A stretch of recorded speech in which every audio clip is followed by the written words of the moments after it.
The fluorescent light in the MIT basement lab flickered once, then steadied, casting long shadows across the workbench cluttered with oscilloscopes, copper wire coils, and vacuum tubes that hummed with barely contained electricity.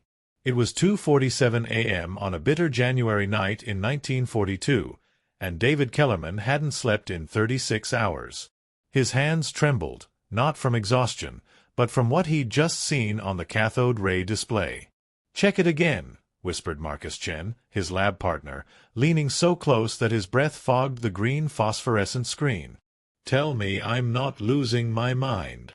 David adjusted the frequency dial with surgical precision, his fingertips raw from handling cold metal components all night. The trace on the oscilloscope danced and settled into a pattern, a rhythmic pulse that shouldn't exist in the random chaos of Atlantic Ocean noise they'd been monitoring. Outside, Boston slept under blackout curtains while German U-boats prowled the eastern seaboard, hunting American merchant ships with impunity. The war had arrived on America's doorstep, and every night brought fresh reports of torpedoed vessels, burning oil slicks, and sailors who never made it to lifeboats. The Navy was desperate for solutions, pouring resources into established research facilities and defense contractors. Not into a basement lab run by two 22-year-old graduate students who'd cobbled together an acoustic detection system from salvaged radio parts and theories that made their professors shake their heads in dismissal. "It's real," David said, his voice barely audible above the equipment's electrical hum. "That's a propeller signature. Diesel engines. Approximately 43 Hz fundamental with harmonic distortion characteristic of marine screws." Marcus straightened, his spine rigid with an emotion somewhere between terror and exhilaration. They'd been working on this project for 8 months, ever since David's older brother went down with the USS Reuben James, the first American destroyer sunk in the war, torpedoed west of Iceland before America had even officially entered the conflict. 115 men died that October night. David's brother was 24 years old.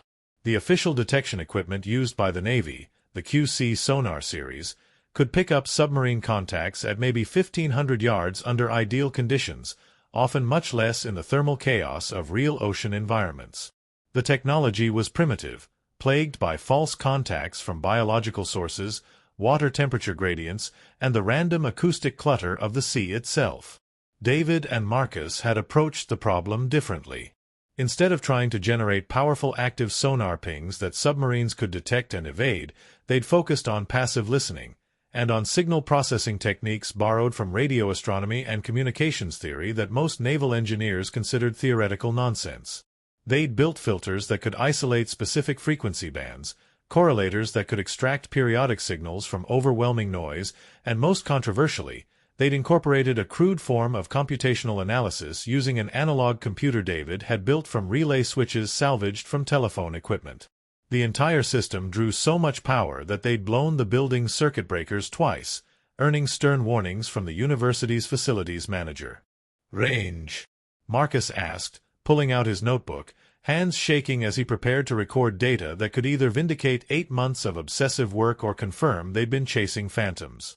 David checked the signal strength indicators, did quick mental calculations based on propagation models he'd derived from scattered references in acoustic journals. If the amplitude decay follows inverse square law with the absorption coefficients I'm using, somewhere between 8 and 12 nautical miles. Northeast bearing, roughly 045 degrees. Marcus's pencil stopped mid-word. "That's impossible. That's 6 times better than anything the Navy has." "I know. We're in a basement in Cambridge, Massachusetts, with hydrophones we made from phonograph needles and oil drum components, listening through a cable we strung into the harbor under a dock that probably violates 17 maritime regulations." "I know, Marcus. And you're telling me we're detecting a submarine that's over 10 miles away?" David turned away from the oscilloscope, meeting his friend's eyes for the first time in hours. They'd met freshman year, 2 scholarship students from working-class families who didn't quite fit into MIT's culture of privileged prep school graduates. David's father worked in a Pittsburgh steel mill. Marcus's parents ran a laundry in San Francisco's Chinatown. They'd bonded over shared outsider status and a mutual conviction that brilliant engineering could come from anywhere, not just well-funded laboratories with government contracts. "Either we're detecting a submarine," David said quietly, "or we've discovered that whales have learned to maintain constant speed and bearing while producing frequency signatures identical to diesel-electric propulsion systems." A ghost of a smile crossed Marcus's face despite the tension. Then it vanished. "We need to tell someone." "Who?" David's voice carried an edge of bitterness. "Professor Whitmore, who told us we were wasting our time on undergraduate science fiction? The Navy liaison who wouldn't even look at our preliminary design schematics because we don't have security clearance." "David, they laughed at us, Marcus. Every official channel we tried, every application for research funding, every attempt to get someone with authority to take this seriously. 'Come back when you have actual results,' they said. 'Show us proof of concept.'" Marcus gestured at the oscilloscope. "That's proof of concept." "Is it?" David leaned against the workbench, exhaustion finally catching up to his adrenaline. "We have one detection, at night, under specific atmospheric conditions, using equipment that's held together with solder and hope.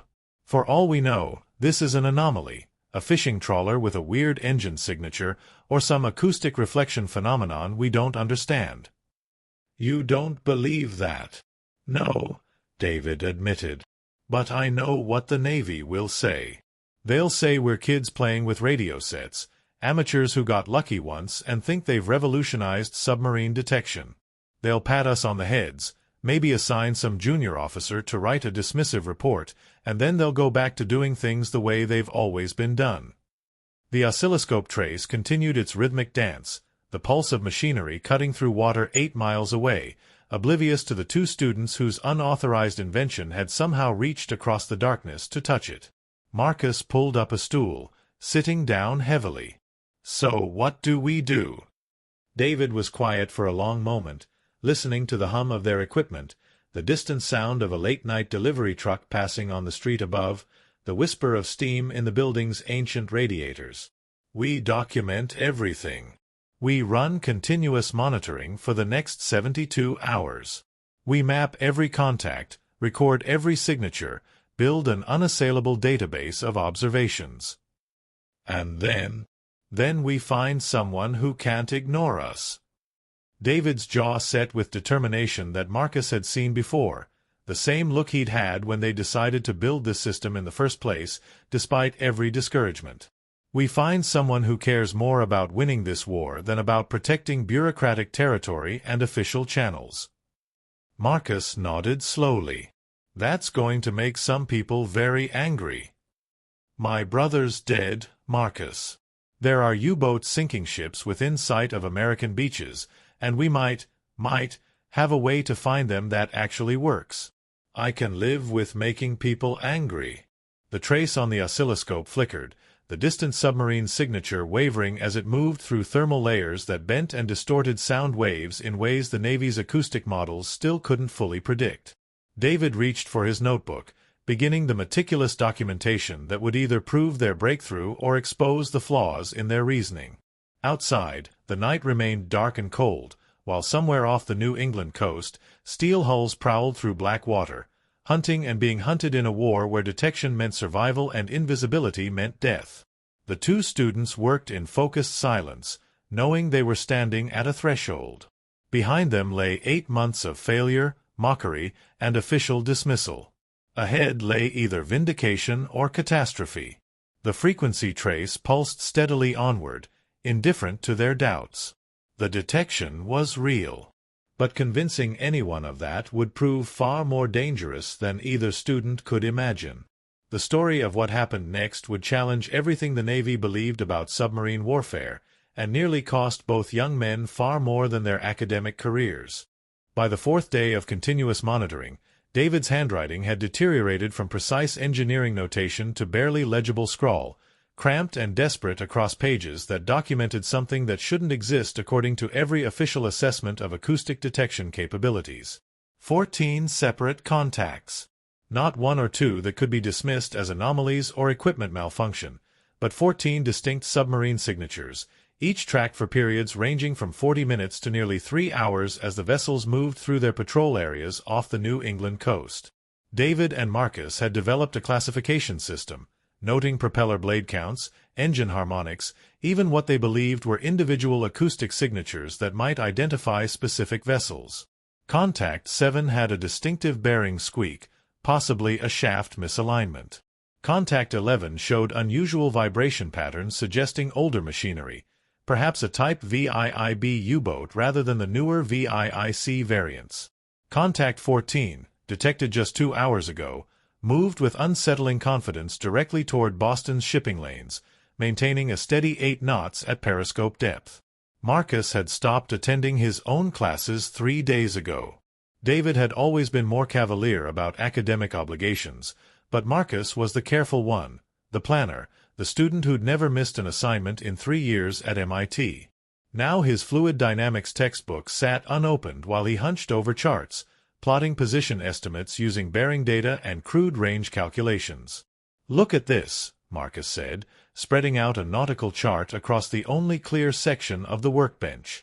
Red ink marked estimated positions, creating a pattern that made David's stomach tighten. "They're coordinating. Contacts 2, 5, and 9. They're maintaining a picket line approximately 15 miles offshore, spacing consistent with overlapping patrol sectors." David studied the plot, seeing what Marcus had seen. A wolf pack formation. Exactly. They're not just randomly hunting. They're setting up an organized patrol line, probably waiting for a convoy. Marcus tapped the chart with his pencil, indicating a cluster of marks northeast of Cape Cod. "And these 3 here?" They adjusted positions over a 6-hour period, maintaining relative spacing even as they shifted north. "That's coordinated movement, David. They're talking to each other somehow, or following a predetermined plan." The implications were chilling. American merchant convoys were sailing into waters where German submarines had established coordinated hunting positions, and the Navy had no idea. The official submarine tracking reports that occasionally appeared in classified briefings David had glimpsed through his advisor's careless document management suggested the Navy believed there were perhaps 3 or 4 U-boats operating in this area. David and Marcus had detected 14. And those were only the ones that had passed within range of their hydrophones during 4 days of monitoring one section of coastline. "We need to make contact," David said, his voice rough from exhaustion and too much coffee. "This isn't about proving our system works anymore. People are going to die. We tried official channels. Then we go unofficial." David was already moving, pulling off his grease-stained work shirt to reveal a slightly less grease-stained shirt underneath. Professor Whitmore mentioned a Navy captain who visited last month to consult on acoustic propagation models. "Captain Hendricks?" "Henderson." "Henderson," Marcus confirmed. "Captain Robert Henderson, Office of Naval Intelligence." "But David, he's not going to take a meeting with 2 graduate students who—" "We don't ask for a meeting." David was gathering papers now, selecting the most damning evidence from their documentation. "We find out where he's staying, and we corner him. Show him the data before he can dismiss us."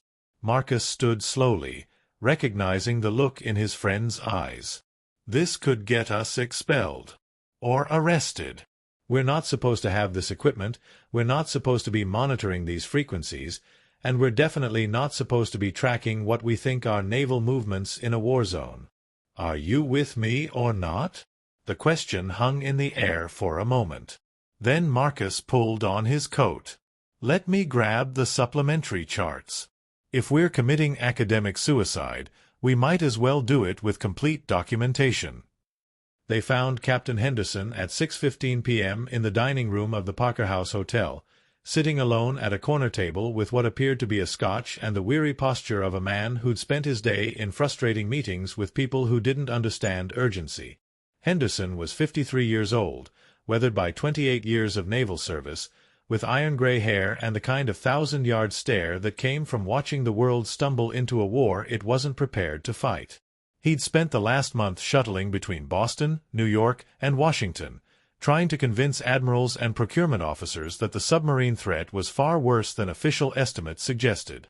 He was not in the mood for interruptions. "Captain Henderson?" David's voice carried across the quiet dining room, drawing annoyed glances from other patrons. "Sir, I apologize for the intrusion, but we have information regarding German submarine activities off the New England coast that requires immediate attention." Henderson looked up slowly, his expression shifting from irritation to cold assessment. "Who the hell are you?" David Kellerman and Marcus Chen, MIT graduate students.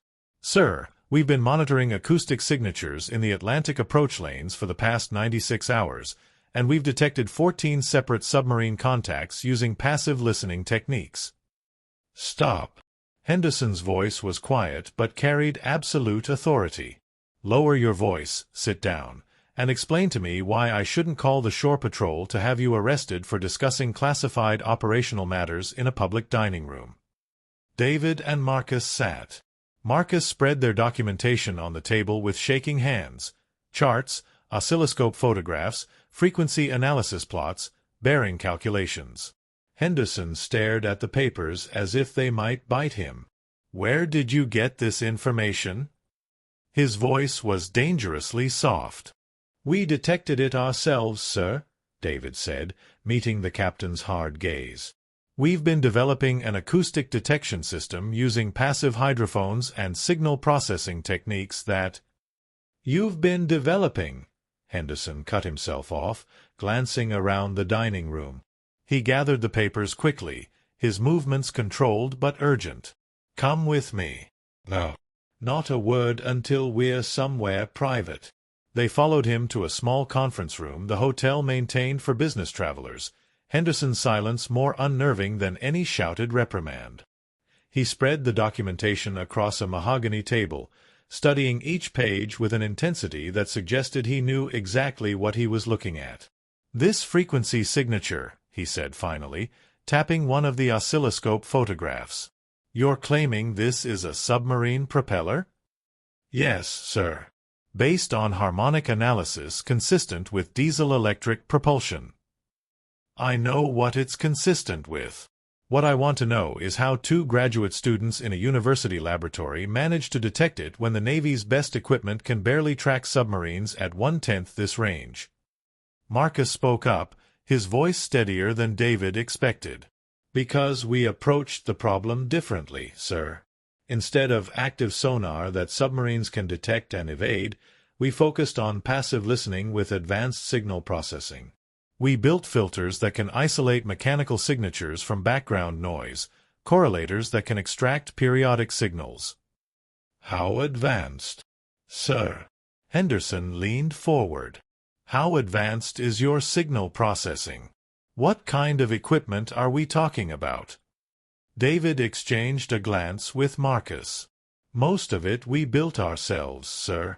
Analog computers using relay logic, custom wound filter coils, correlation circuits based on communications theory." "Show me." It wasn't a request. 20 minutes later, they were in the basement lab, Henderson moving through their cramped workspace with the careful attention of a man who'd learned not to underestimate unconventional solutions. He examined their hydrophone rig, studied their oscilloscope setup, tested their filters with the casual expertise of someone who'd spent years working with acoustic systems. "You're running continuous monitoring?" he asked. "Yes, sir. 72 hours so far, with someone on watch at all times." "And you've logged 14 contacts that you believe are submarines?" "We're certain they're submarines, sir." David pulled out their master log. Each contact shows machinery signatures consistent with marine propulsion, maintains steady bearings and speeds, and exhibits acoustic characteristics incompatible with surface vessels or natural sources. Henderson was silent for a long moment, staring at the oscilloscope where a faint trace showed current ocean noise. "Do you understand what you're telling me?" The Navy has been tracking approximately 3 U-boats in this operational area. You're claiming there are 14. At least 14, sir, Marcus corrected quietly. That's just what we've detected in our limited monitoring arc. The actual number operating off the coast could be significantly higher. The captain's face remained impassive, but David saw something shift in his eyes. Recognition, perhaps, or vindication. The convoy losses, Henderson said, more to himself than to them. We've been losing more ships than can be explained by 3 submarines. The admirals keep saying it's operational inefficiency, poor routing, bad luck. But if there's a coordinated Wolfpack presence we don't know about. He turned to face them directly. This system of yours. Can it be reproduced? Deployed to other locations? In theory, yes, David said. But, sir, we built this without authorization, without funding, without clearance. We've probably violated a dozen regulations. Regulations. Henderson's voice carried bitter amusement. We're losing a ship every other day off this coast, and you're worried about regulations. Listen to me very carefully, both of you. What you've built here, what you've detected, this could change everything. But it also makes you both extremely inconvenient to a lot of very important people who've spent considerable resources on acoustic detection systems that don't work as well as your basement laboratory contraption. So what do we do?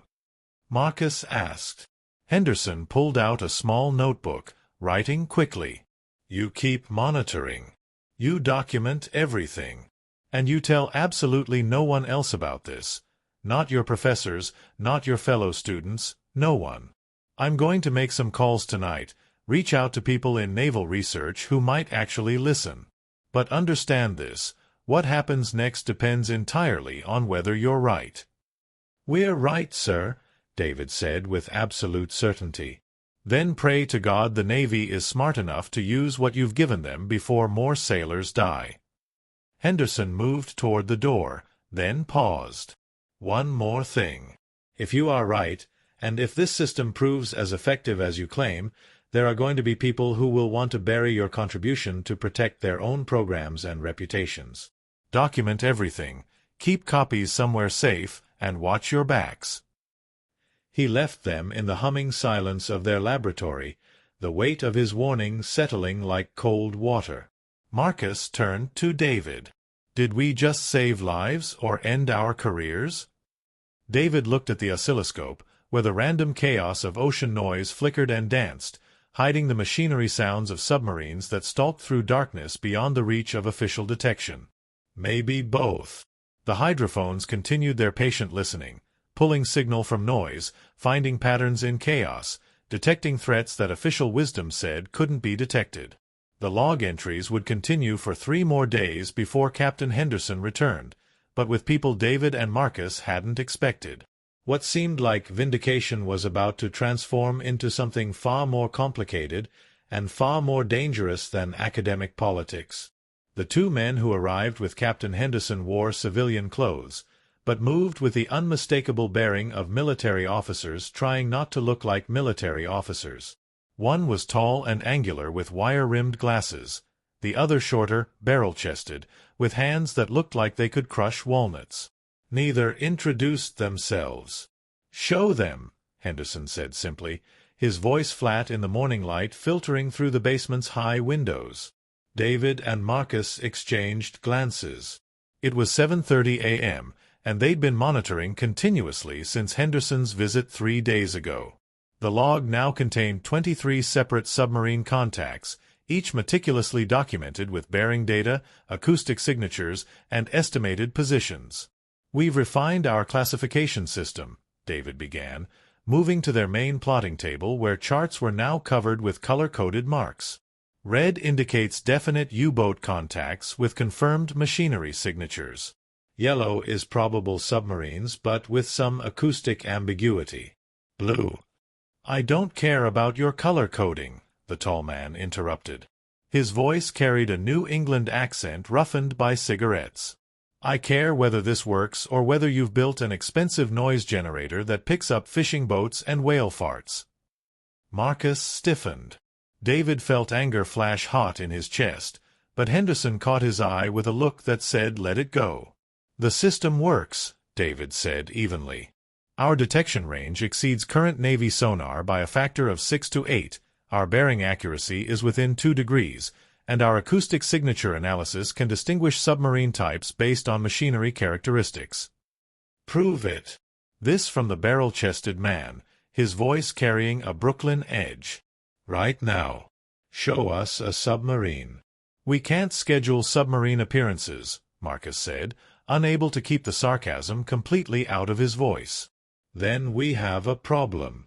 The tall man turned to Henderson. "Captain, with respect, you brought us to see a functional detection system. So far we've seen 2 graduate students with a basement full of radio equipment and some interesting paperwork. The paperwork means nothing if the system doesn't perform." Henderson's jaw tightened, but before he could respond, David heard it, a change in the tone from their monitoring speakers, subtle but unmistakable to ears that had been listening for days. He moved to the oscilloscope, making fine adjustments to the frequency filters. "Contact," he said quietly. "Bearing 037, range approximately 9 nautical miles based on signal strength. Multiple screws, machinery signature consistent with type VIIC U-boat. She's running submerged, probably at periscope depth." The tall man stepped closer, studying the oscilloscope trace with an expression that shifted from skepticism to intense focus. "You can determine submarine type from this?" "The propeller blade count and engine harmonics create a distinctive acoustic signature," Marcus explained, pulling up reference charts they'd developed. "Type VIIC boats use MAN M6V 4046 diesels when surfaced and electric motors submerged. The electric motor frequency is lower, around 35 to 45 Hz fundamental depending on speed, with specific harmonic patterns. This signature matches our classification for type VIIC." "What's her course and speed?" David made calculations, comparing bearing rate changes over time. "Course approximately 270, speed 5 to 6 knots. She's heading west, toward the shipping lanes."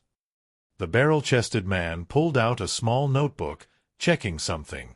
"There's a coastal convoy scheduled to depart New York this afternoon, heading north to Halifax.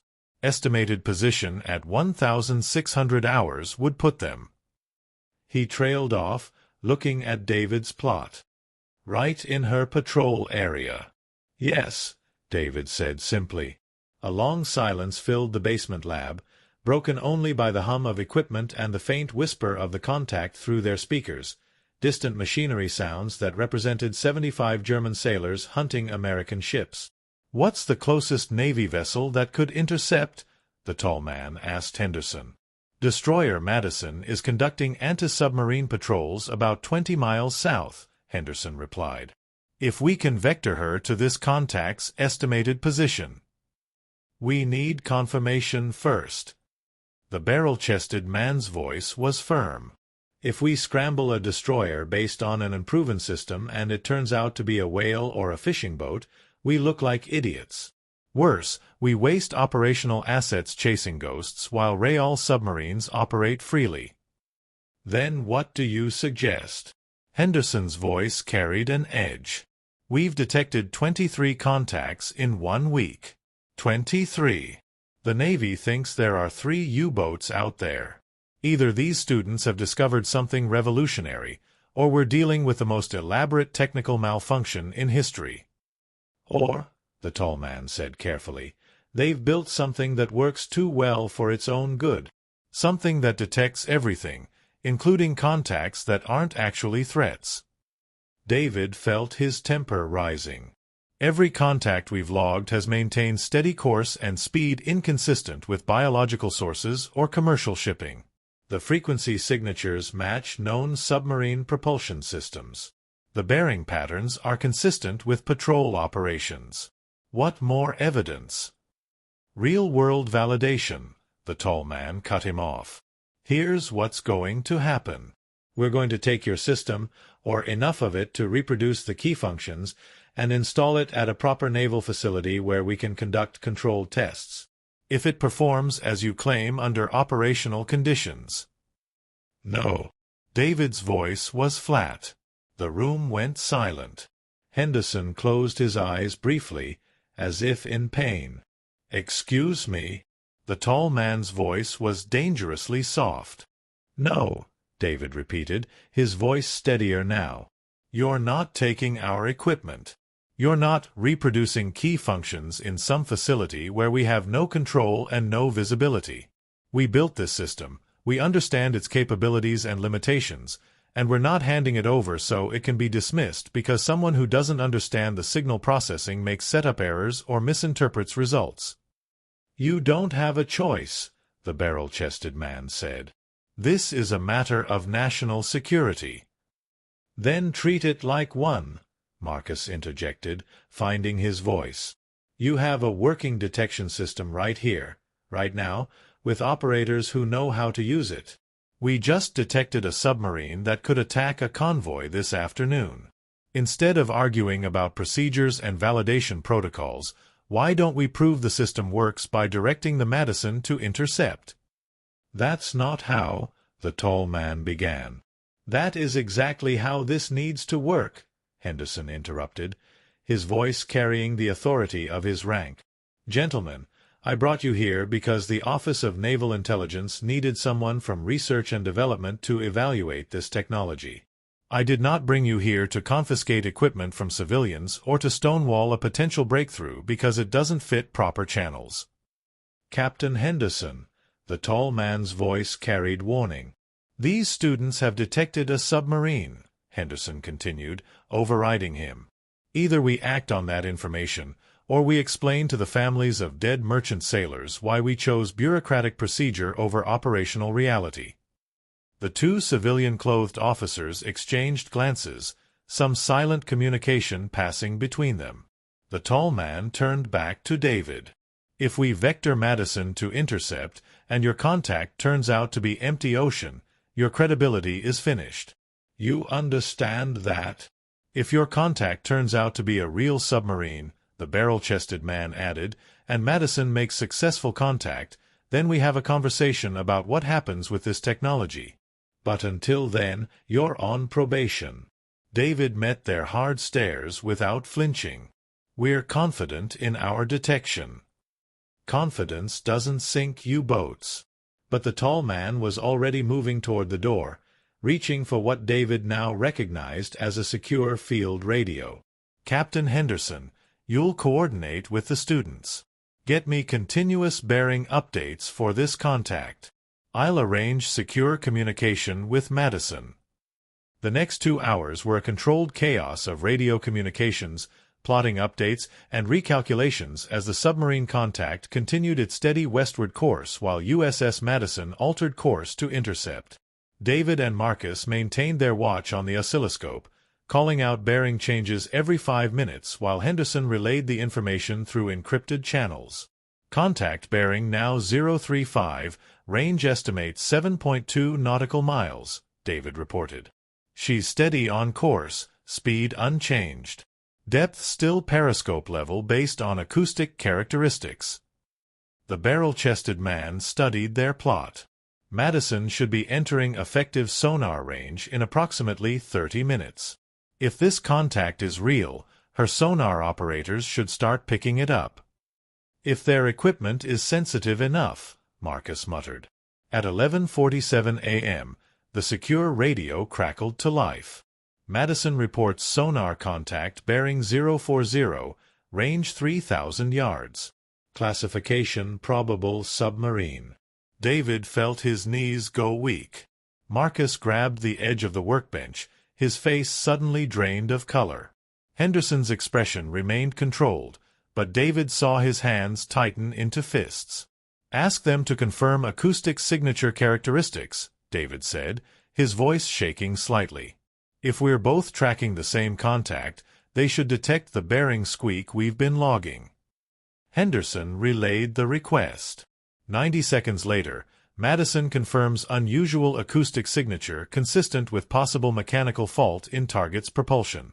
Contact is taking evasive action, diving deep. They're initiating attack approach. The tall man moved to the radio. Tell Madison to break off attack. I need that submarine tracked, not sunk. We need confirmation of type, nationality, and operational pattern. Negative, Henderson said firmly. That submarine represents a direct threat to American shipping. Madison will prosecute to conclusion. Captain, that's not. That is exactly your order, unless you want to explain to the convoy that gets torpedoed tonight why we allowed a U-boat to escape. For a moment, David thought the two men might physically fight. Then the barrel-chested man nodded to his partner, and the tall man stepped back from the radio. Over the next hour, David and Marcus listened through their hydrophones as USS Madison conducted a textbook anti-submarine attack. They heard the destroyer's active sonar pings, distorted and reverberating through the water. They heard the U-boat's frantic evasive maneuvers, her machinery sounds intensifying as she pushed her electric motors to maximum power, diving deep to escape the hunter above. And they heard the depth charges. The explosions transmitted through the water as sharp percussive cracks on their speakers, each one making Marcus flinch. David counted 7 separate detonations, tracking the attack pattern as Madison's crew walked their depth charges across the submarine's estimated position. Then silence. Not the random noise of empty ocean, but a different kind of silence, the absence of machinery sounds that had been present before. David adjusted filters, swept through frequencies, checked every setting twice. Contact lost, he reported quietly. No machinery signatures, no propeller noise. Either she's gone completely silent or... He didn't finish the sentence. Madison reports debris surfacing, the radio announced. Oil slick, wooden fragments, cork insulation consistent with submarine construction. Classification: probable kill. The basement lab remained silent. David felt something he couldn't quite name. Vindication mixed with a sick awareness that 75 men had just died because of calculations and bearing calls he'd made. Marcus sat down slowly, his face pale. "Well," the tall man said finally, his voice carefully neutral, "I suppose that qualifies as validation." Henderson turned on him with barely contained fury. 75 German sailors just died. Show some goddamn respect. They were trying to sink American merchant ships.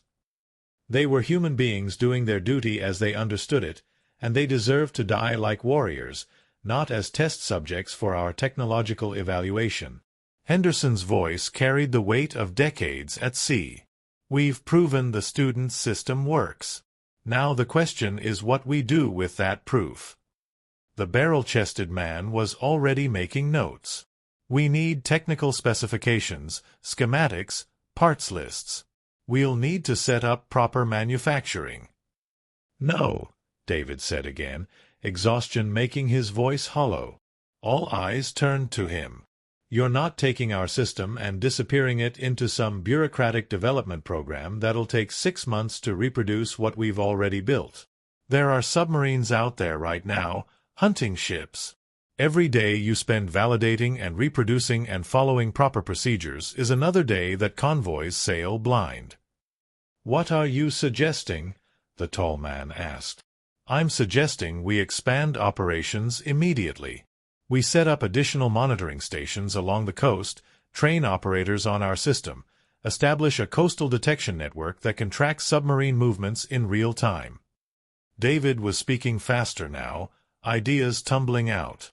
We don't wait for perfect. We implement good enough right now, and we improve as we go. That's not how naval procurement works. Then change how it works, Marcus said, standing. David's brother died on the Reuben James. How many more brothers, fathers, sons are going to die while you follow procedures that were designed for peacetime? The silence that followed was broken by Captain Henderson. The students are right. We don't have time for a conventional development program. What we need is a direct action team, intelligence, operations, and engineering working together to implement this system immediately. You're talking about bypassing the entire chain of command. I'm talking about winning the Battle of the Atlantic, Henderson cut him off. We can argue about proper procedure after we stop losing 50,000 tons of shipping every week. The two civilian-clothed officers exchanged another long look. Finally, the tall man nodded slowly. I'll make calls.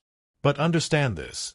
If we go forward with rapid implementation, and if this system fails or produces false contacts that waste operational assets, the consequences will fall on everyone involved. That includes you too. He looked at David and Marcus. You're about to stop being students and become something else entirely. Are you ready for that? David thought about his brother, about the burning ships off the coast, about merchant sailors drowning in oil-slicked water while U-boats stalked through darkness that officially wasn't supposed to contain 14 submarines. We're ready, he said. The oscilloscope hummed in the background, its green trace dancing across the screen, still listening, still pulling signal from noise, still detecting the machines of war that moved through the Atlantic darkness. The successful detection had proven David and Marcus right, but it had also drawn them into a world far more complex and dangerous than academic research. Within 48 hours, their basement laboratory would be dismantled, their equipment confiscated, and the two students would find themselves facing questions they'd never anticipated. The test was over. The real work and the real danger was just beginning.